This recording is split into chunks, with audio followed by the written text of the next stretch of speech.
Hey guys, welcome back to our big story about Joseph, found in the book of Genesis, chapter 37.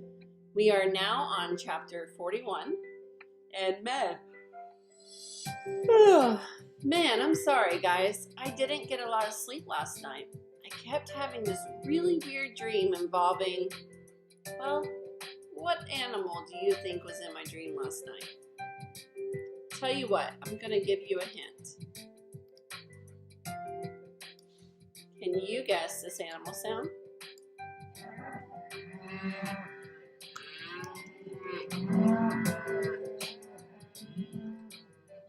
What animal says moo? Did you say cow? You're right. I really like cows, but I don't know if I want to dream about them. And you know what? Our story has cows in it too. How cool is that? You see, Pharaoh had a crazy dream one night, and he couldn't sleep.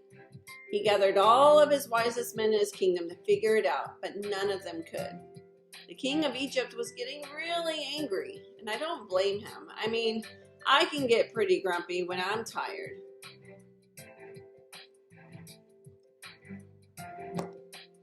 And when people steal my snack.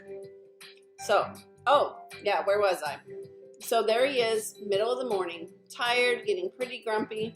His butler brings him a late night snack.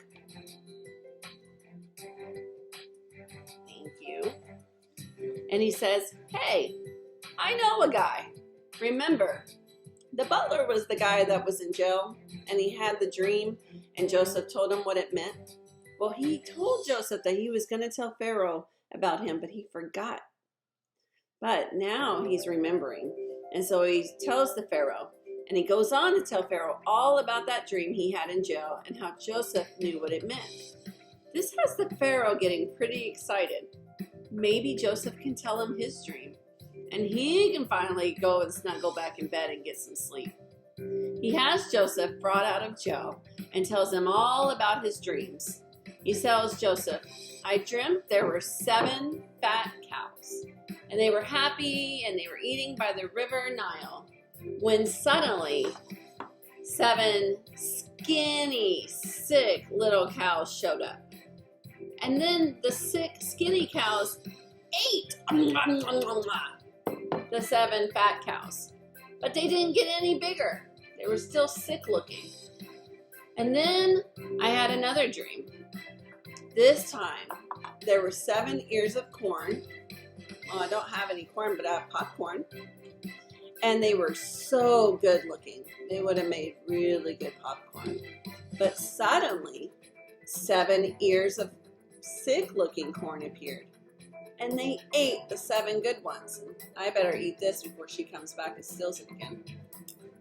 So, what could these dreams of mine possibly mean? Yeah? So, Joseph says, "Well, it's not really me that interprets the dream. See, Joseph gave God all the glory.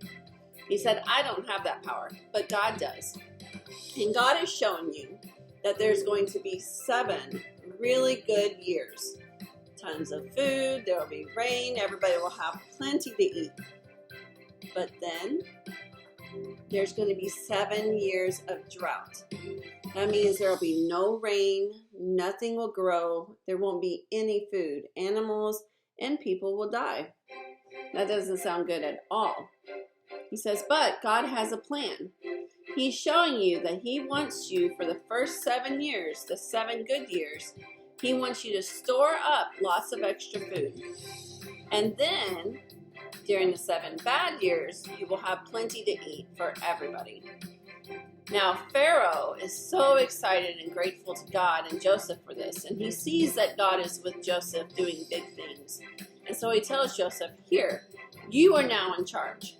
The only person that is above you is me. Go, do as you have suggested, and take care of my kingdom. I trust you, and I trust your God." Joseph became the second in command that day. Just think. In the beginning of our stories a couple days ago, he started off as a baby brother who was hated, sold as a slave, Then he ends up being the ruler of a household. And then he becomes a prisoner. Remember that roller coaster? And now he's going to be in charge of everything in Egypt except for in charge of the king. The king is the only one above him. Isn't our God amazing? He shined his light through Joseph, and others saw it too, including the king of Egypt. Make sure you join me tomorrow when we find out how God's big plan for Joseph affects his family, who hasn't even seen him in many years. Let's find out what happens. So then, we'll see you later. Would you like some of my snack? Share your snack. Don't steal a snack. See you later, guys.